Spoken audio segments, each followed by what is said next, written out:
First, Okay. Julia, click on the video thing at the Yes. bottom. I think you have. Because we can't see you. Ah, okay. But Here we go. Here we all here. It's the two. you have deactivated my screen. Well, I'm sharing now because I'm calling the meeting. You can't. So Yes, you can give her permission to yeah, share. it's fine. I'll send the recording. To share my To presentation. share your screen. Okay. How do I give you permission? Good question. Can you tell me? I forgot myself. Yeah, because you were screen sharing. I haven't done this very much myself. Share screen. I must give you permission. It's not very much anymore, but it's not me that's sharing. Share screen. Yes, we need it. We need it because I have something else. Okay. Always show meeting controls.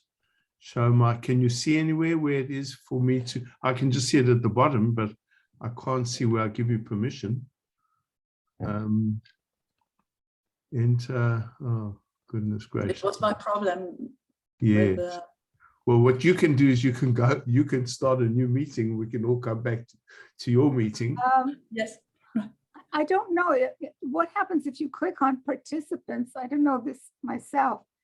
I don't know if you can click on participants or whether there's a way to share screen there. Let's just. I don't know. Well, let's just invite a chat. I can see share screen, and then I come up with.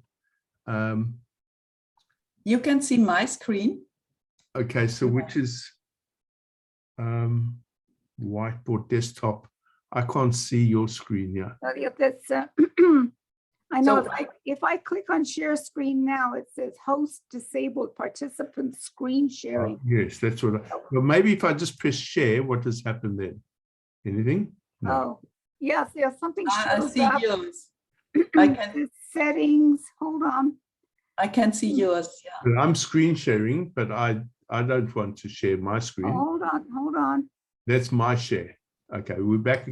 Okay, so you're back to normal. Oh. How do I allow you? That's permission. And I'm here in settings. Ask me, show meeting, invite, link when starting a meeting. No, not that. Oh dear. Recording we're doing, but that's no good. I want to allow you to share screen. What's this say here? Okay, screen monitor, side by side, share individual, share all windows from Apple. When I share my screen meeting, when I share advanced, maybe it's accessibility. I don't know. No. See, there you are, but that doesn't mean anything. You've just been talking. Video, share screen. Must be under here. Share screen. Allow. Must be something to do with allow share screening. For viewing. Convert meeting. I'm doing a Google. Yeah. Okay. When you said you were saying within Zoom meeting, click the arrow next to share screen and select advanced. What does it say? Select advanced screening. Okay. Okay. All participants. There we go. I've got it. Who can start? All participants. Okay. So you should be able to do it now.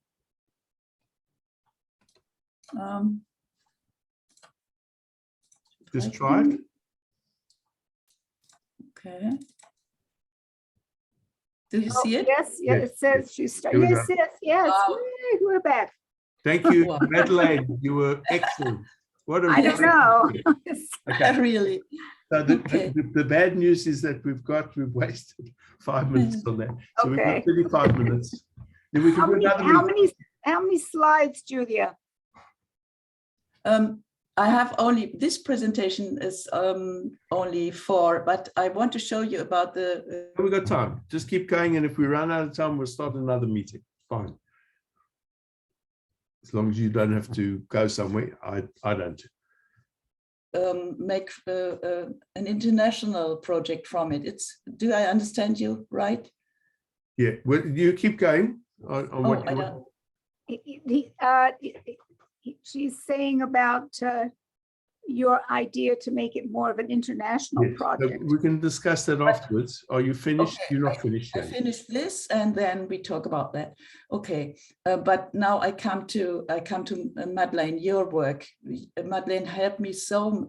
Okay, this is a part of the DP camp project. I met Chaim Siegal. He's dead now. He died. But he could tell me his story. He was in our camp when he was 17. So he could tell me something about the life in the camp, but also his survival. He had no chance to survive, but he survived in Borislav, in Galicia. And I wrote down his story. You can read it in English. It's in the internet. I sent you the link. And it was for my life, it was a very important meeting to learn about this story and to meet this personality. So we come to Madeleine's work, our cemetery. It's a very, very interesting place and the last authentic place of the Jewish life in Hofgeismar. And Madeleine helped me. We had the chance, we were lucky to have all the inscriptions from every gravestone from 1937, before the Nazis destroyed a part of the cemetery. And so she helped me. You see here, I made a handbook for visitors, and she helped me to translate. There is missing a picture. To translate all the inscriptions. And my idea was to bring back the names that were destroyed from the Nazis. And after Madeleine's work, we could erect a stone with the names, with the missing names of, so the descendants from Heinemann, Eichwald, come to Hofgeismar, and they have a place for remembering their ancestors and to say Kaddish. It was the idea that that when the Nazis destroyed, this is until today, it's hard for the descendants to see that the grave is missing. So I could erect the stone. I found sponsors and so on. And without the help of Madeleine, I never could make this, you know. Now I have a plan for the visitors, a plan for the visitors with every grave, and they can read the names and the inscriptions, even like the cemetery was in before destroying it.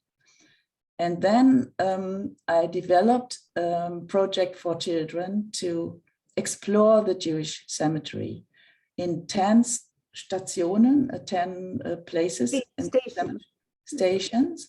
They find questions and answers. For example, they find a stamp. You see here P and Nun. They find a stamp and they can learn what about the inscriptions, the most important things. They I sent it to you, I think, the documentation, right?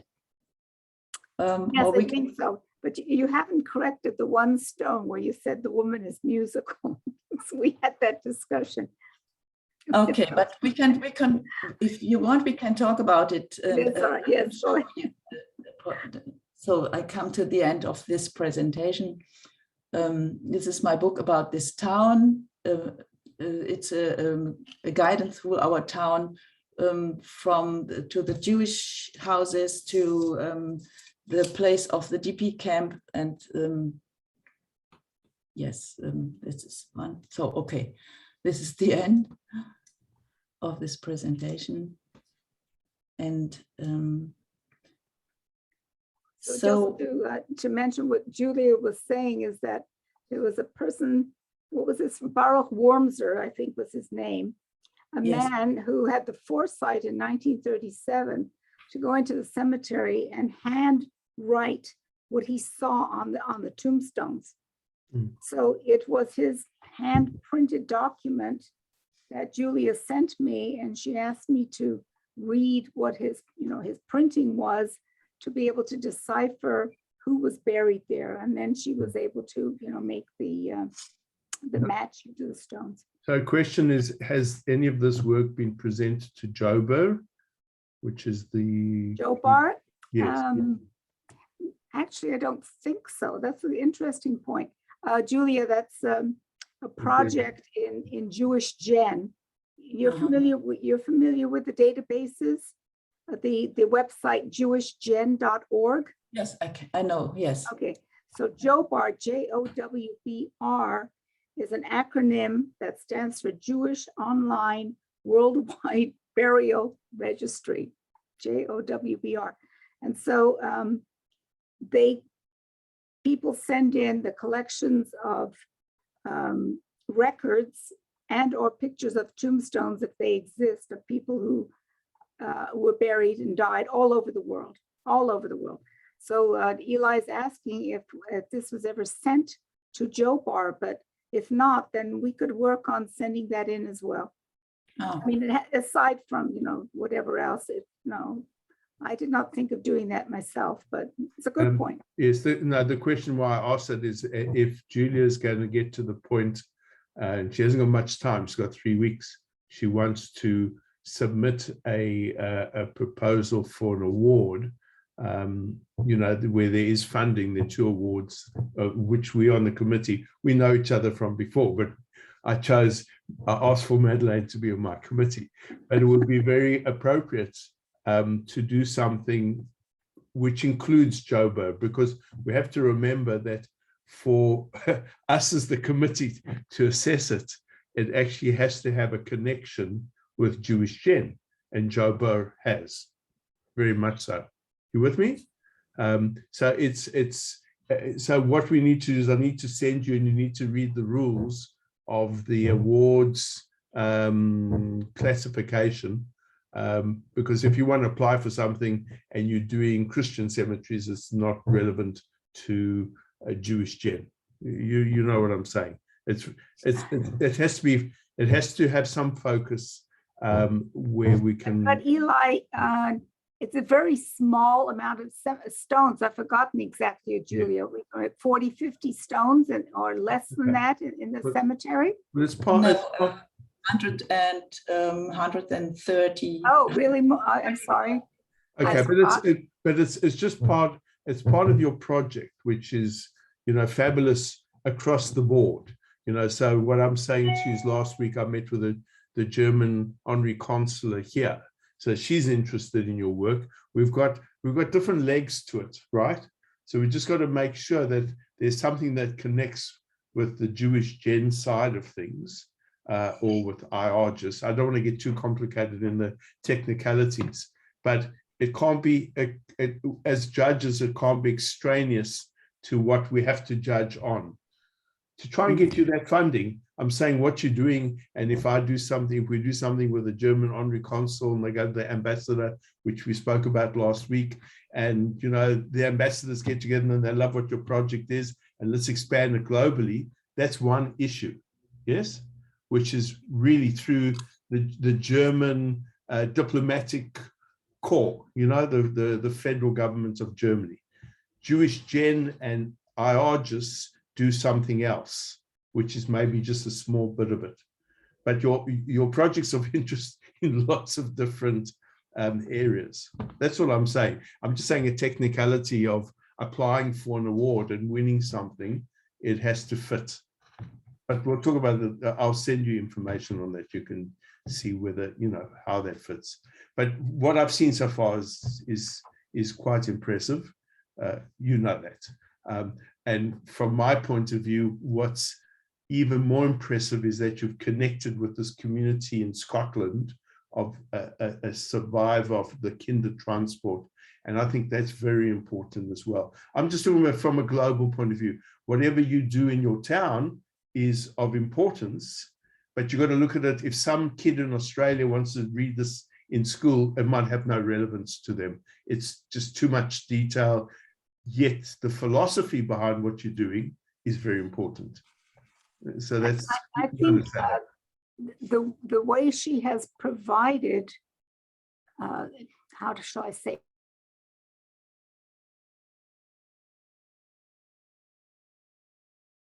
ensuring that people participate, from children through high school, how they participate in getting a better feel for what happened in the Holocaust. The hands-on experience is very important. I mean, if you think even ourselves about how we learned about history in general, as far as I hated history. You know, it was my worst subject in school because it was so dry. You know, remember dates and remember this. I had no connection. But Julia has done things, and we are in the times of technology. I mean, what fantastic presentations you put together. You know, it's not just one square slide, you know, a few words on it, but things are laid out so nicely and, you know, arranged in such a artistic way that it captures people's interest. Yes, and but captures children's interest. But we can certainly be the catalyst for it to be understood in so many different communities. The problem often with these things is that it becomes very localized or esoteric. So, you know, we're talking about a little town somewhere in Germany. Sorry to speak about your town in this particular way. So the relevance to somebody in New York City who's going to look at it is, you know, say, oh, well, we've got so many Jewish people, we've got so many Jewish stories. But, you know, in the time of the transition from survivors who've been telling their stories, and we've just seen with Yom HaShoah, that there are fewer and fewer survivors around, and they'll be gone shortly. So now we're getting the generation of kids that were born in DP camps or kids whose parents have an interesting story. We're having that right across the board. And, you know, I work with HAMEC, which is that Holocaust Museum in Philadelphia. And they have a problem because their educators, their survivors are getting older and they can't cope telling the stories anymore.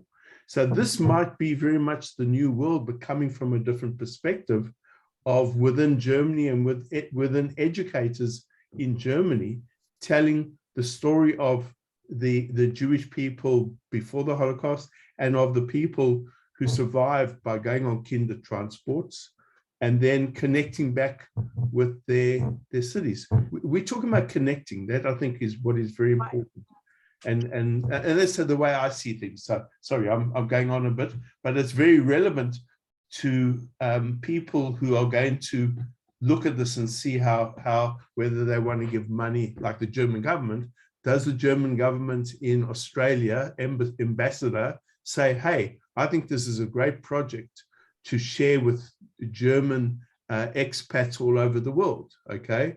Or to share with Australian or American students or British students. I mean, England's very strong on kinder transport because so many people went to the UK, okay? So we got like Anita Walfish.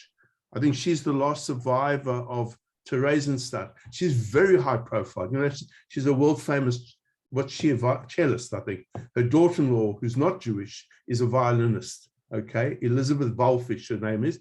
And the son, Raphael, is a world famous cellist. So she has an audience, and her audience often involves her Holocaust story.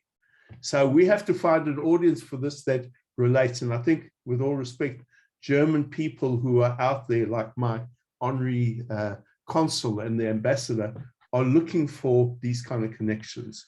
And they can be the partners in making it work much bigger and better than just a town with a museum or me in a little, you know, in a city in Australia. So I'm seeing a big global picture. I'm wondering if the kind of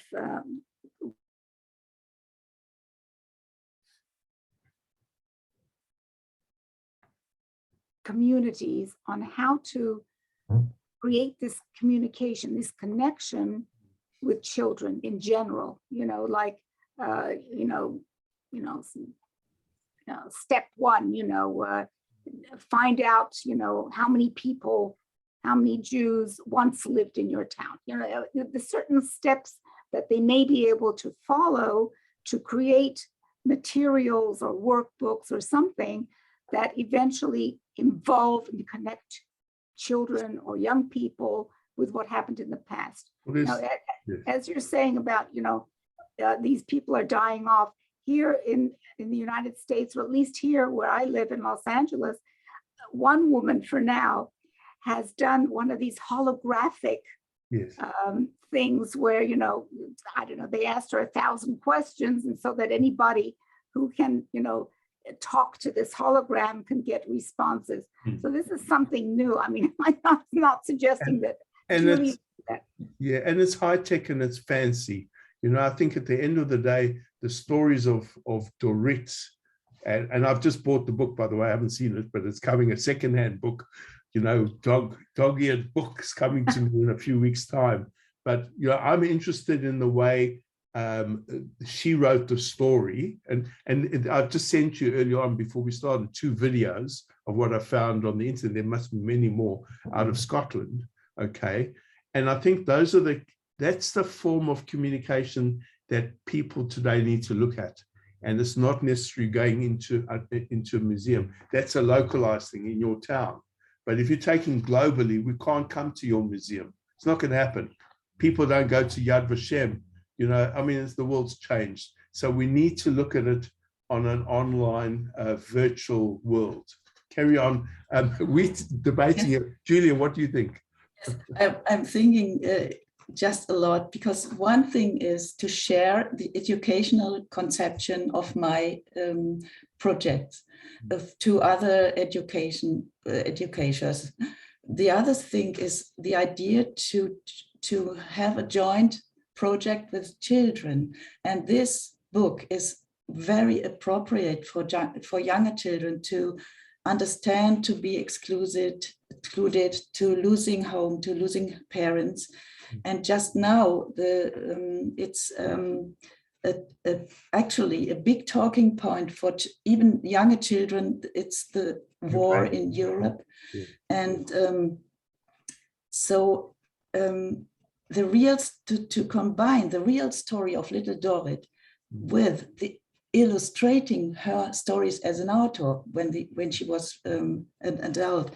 This is a particular chance, I think, because the aim is not only to awake awareness for racism and anti-Semitism, and that things like this should never happen again. This is one point, but the other, you will learn, regardless you go through terrible experiences, you can make your way and a very happy life. This is Dorit Sim. Well, you see, what you're saying to me is the basis of what you want to propose to any of these organizations, whether it's the German government in another country or German government in Germany or Yad Vashem, or to our committee who will give you some money to get going on the concept. So that must be your philosophy in what you're trying to say, is taking what happens in a little town in Germany, okay, and the philosophy of that there can be good after it,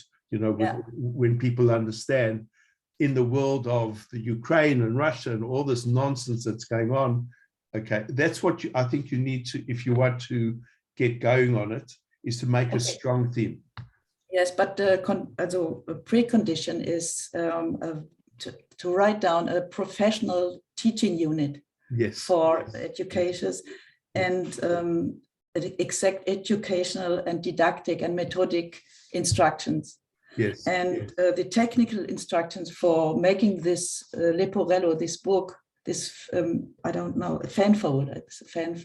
This is very simple and it's not a problem. You only need paper, glue and pencils. You see, your project is, it's complex and it's powerful.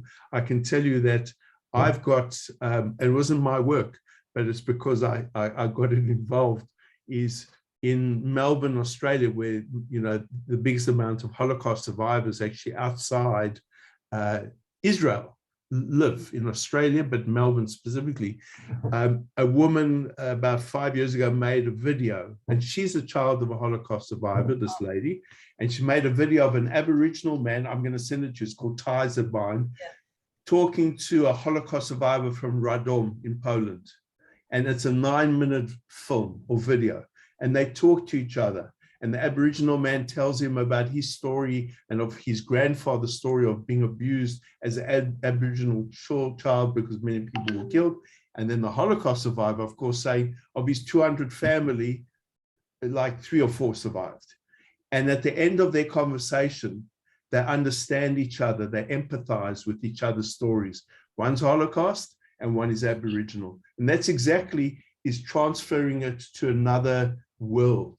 So what you're doing, it has to be transferred out of your town to some other world. So you've had Scotland as one example, but you've got people, but that's because of a physical situation. But you can transfer to me in Australia, you can transfer to Madeleine in Los Angeles, the home of Hollywood, okay? Because there are those things. And I've got lots of books and things where people have done that kind of thing before. So it's important for you to start telling that concept, and we can hopefully, I'm happy to be the person that helps you get the story across through my networks, okay? And it's an important opportunity for you to do. Eli, the part of the, if I'm not mistaken, from what I read regarding, the award, I mean, should one get it, whatever, $3,000. Yeah. I think there's supposed to be something that would show at the end of the, whatever year's time, what was achieved, so that one could say, the grant money was used to do whatever, 10 minutes we got. So, sorry? We got 10 minutes, it says here. Yeah, okay. To show, this is what I propose. This is what I got the money for, or I'm getting the money for, and the proof of what I want to do will be this. Yes. Yes, correct. Sorry, I've frozen. Who will have an outcome. Yes, correct. And that's what. Not just to say I need the money to do some work. No, absolutely. And Julia, that's what I'm trying to do through this meeting is so for Julia to understand that that's what she has to do. She and her, as an individual, she has to apply on behalf of her organization. It's fine, okay? And not for profit herself. We can't do it, okay? We're the judges. We're sitting here. We're the judges. But at the end of the day, I think there's a bigger picture as well. But this could be something that gets the show on the road. Yeah. So and if for instance it is guidelines for how to construct these programs, maybe it's also that you will take during the year, you will have a specific place that you intend to use as your goal, to help this particular place with producing their their document or, their film or whatever it is. So, so that there's some concrete result that you want to demonstrate. I just think there's a lot of material already that she make has, it so much that would make it. I mean, just what I found before the meeting today in terms of the videos that are made in England that might not be directly related to Julia, but as part of the story. And that's why I think that's very important. Anything is important when you can expand it. In any case, we're getting on to a debate about the practicality of putting in a proposal. Do you want to keep going, Julia? Did you want to share something else as such? Yes, but I'm just thinking, I'm not sure if I understood everything you okay. Well, told me. And I have not the picture how this project could be realized. Yes. Well, perhaps you could write me a summary. I don't. because Okay. I have to reread it and to Well, understand. exactly. I'll send you my video and you send me yours and you can watch No, it. no. If you in a written form, I think it's easier for me to understand. Well, I Yes, think you need to, two things. You need to understand the rules of this award if you want to apply for it, okay? And I think that you should, okay? But you have to be within the rules. And the rules is just Jewish. It's not Christian, it's not Muslim, it's Jewish. Yes, and it's genealogy, but you're talking about family histories. So if you talk about Matzavot and you talk about Dorit and how her life changed and Kindertransport, it's fine as far as I'm concerned. That's a qualification. The second thing, that means it will be good. You just need to write. I can't write because I'm the judge, but I will write to you to give you guidance. The second, only in short, only to in short, in summary. Yes. Yes, but the second thing which I'm saying to you, which I think is much bigger, is based on the meeting I had last week with the honorary consul. So there are 3 consuls in Australia: Sydney, Melbourne, Perth, where I live. 1 embassy. Embassy with ambassador. Canberra is the capital of Australia. It's same in America. Los Angeles, maybe more because there are more cities, but most countries have 1 or 2 or 3 consulates and 1 embassy. Yes, the embassy is the one that decides if you're looking for a connection to the outside world and you want German assistance, German government assistance, because that's who you should go to. I don't think you should go to anyone else. That's what we can work together on, and we can do it from the point of view of somebody who's from Germany, who lives in my city, who has got the ear of the ambassador. In other words, the ambassador is listening to what she's saying. And if she says to me, I've got this Jewish man I know in Perth, he's met me, okay? And he has this project of a lady in Germany in a small town who's doing these amazing things that connect maybe only with England or whatever, but within what you do in your own work, somebody can turn around and say, here's $1 million, take it, but we want your full proposal. That's all I'm saying. I'm dreaming. But that's different. Okay, I mean that's separate from the specific, Yes. Jewish the Stedman Award. Yes. That's something much bigger and more global. Yes, but for me, the much bigger, much more global is the important thing as far as I'm concerned, because I think the earlier one, the $3,000, we could most probably get $3,000 from somebody sleeping on the sidewalk, and you could just get the money from it and do it. I think the Jewish Gen thing will give exposure. Yes. Oh, you mean the Joe Bar thing, you mean? Yeah, and Jewish, the whole IRGs and so on. I'm in the committee, you're not on the committee. And I can tell you, I sit for 2 hours listening to these people talk, and they're very smart. Marla's Humphrey, you know her? She's a very smart lady. Yeah. But these are technocrats, these are academics, they're intellectuals, whatever. Things happen with them, but in a different way. I think this award is very much representing the good work that Julia's doing, okay? And she must I'll help her hopefully to define it. The bigger picture is, I think, the German government out there, because with the Americans, they're most probably the only people that can spend big money on projects like this. Yeah. And I've been the recipient of an American project, okay, because they found me and what I was doing, and they gave me $30,000 like that, boom, okay? I had to apply for it and had to put in a lot of information for them to be satisfied with what I was doing. But I ticked all the boxes, okay? And that's what in the world today you just have to do, unfortunately, is you have to speak the speak. Yeah.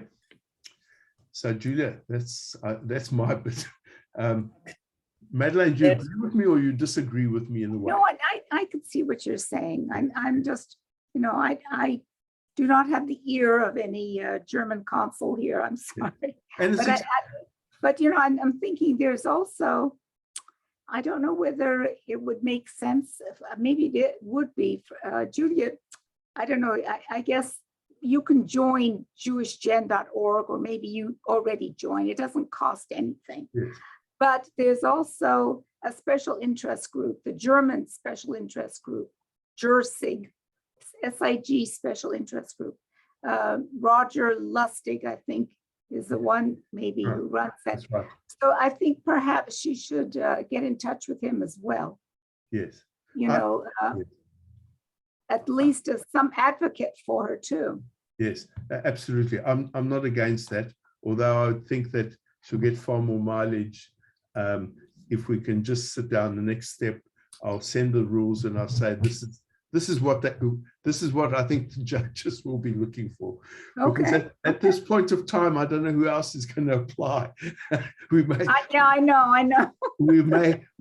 Julia, this is a joke because you know what, we're waiting to see all these applications and we haven't seen any yet. And for me, we may have to take the money and just have a party.